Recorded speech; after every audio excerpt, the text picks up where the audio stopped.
Have we forgotten? Prime Minister was aware Arjun Aloysius, son-in-law of Arjuna Mahendran, was CEO of Perpetual Treasuries when Mahendran was to be appointed as governor.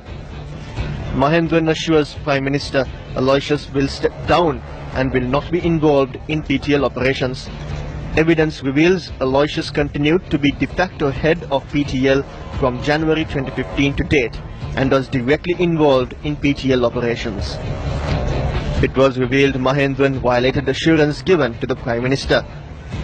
Bolt & Rowe Associates Private Limited, a legal firm which lists Arjun Aloysius as a director, paid the rent for former Finance Minister Ravi Karunanayaka's Monarch Residency penthouse-style apartment. Bolt & Rowe Associates Private Limited is owned by Perpetual Capital Holdings and is a subsidiary of W.M. Mendes & Company Limited. The directors are Jeffrey J. Aloysius, Arjun Aloysius and Suren Muthuraja.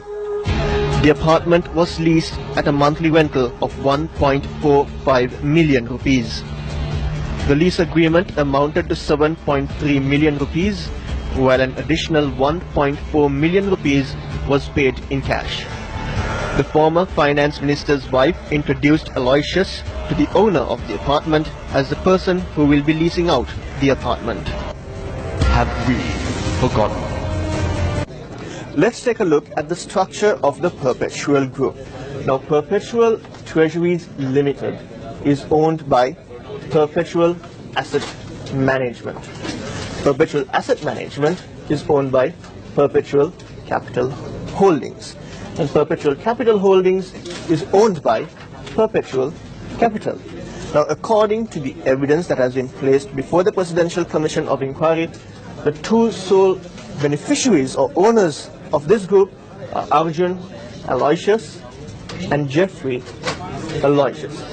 That means even though Arjun Aloysius resigned from the post of Chief Executive Officer from Perpetual Treasuries Limited, he can have a direct say or involvement with Perpetual Treasuries Limited. Now, this is also proven through evidence when he made a phone call on the 29th of March 2016 to Kasun Palisena on the day of the auction, instructing him how to bid at this auction. Now, in addition to that, let's take a look at the Monarch Residency apartment of former Finance Minister Ravi Karunanayaka. The witness who owned that apartment, we shall call her as W. Now, in her testimony, she said that the former Finance Minister's wife, who we will call MK, visited the apartment to inspect it and thereafter made a phone call to a certain individual. And after that individual came, the former Finance Minister's wife had introduced this individual to the owner of this apartment. Now, this individual who came is none other than Arjun Aloysius. And during this interaction, it was clear, and according to the evidence, the former Finance Minister's wife had told the owner of the apartment that Arjun Aloysius will be paying the rent for that Monarch Residency penthouse-style apartment. More revelations from the Bond Commission tomorrow. The tenure of the Presidential Commission of Inquiry into the bond issue will end in 17 days. The people await the decision of the Bond Commission. The 2015 and 2016 bond scams, the biggest theft in Sri Lankan history. Who should be held responsible for this grand theft? Who caused millions and millions in losses to the country's state banks? Who stole the EPF money, the wealth you earned with your own sweat and blood? Who bowed down to fraud and corruption and allowed this massive theft?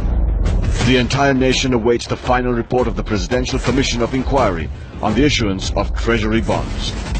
The first to expose the bond scam, here's first.